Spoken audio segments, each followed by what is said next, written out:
اگر بڑی نجاست لگی ہو تو کپڑا پورا 3 بار دھونا چاہیے، یا نجاستی کی جگہ تو نجاست کی جگہ ہے اتنا ہی دھو لینا کافی ہے، پورے کپڑے کو دھونا ضروری نہیں ہے۔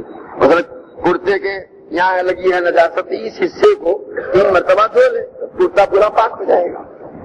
اس کرتے کو ناپاک اس کی وجہ سے، ایک نجاست جو ہوتی ہے 2 طرح کی ہے ناپاک، ایک تو نجاست یعنی عین، یعنی کوئی کسی چیز کی ذات ناپاک ہو، جیسے کہ پاخانہ، پاخانے کی ذات ہی کیا ہے؟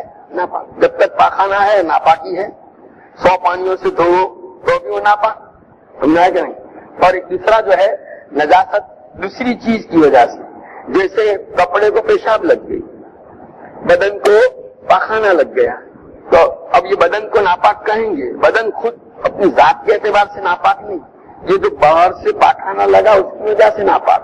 کپڑا اپنی ذات کے اعتبار سے ناپاک نہیں، باہر سے اس کو پیشاب لگی اس کی وجہ سے ناپاک۔ تو جو چیز لگی ہے وہ دھو ڈالو گے تو پھر وہ دوبارہ کیا ہو جائے گا؟ پاک ہو جائے گا۔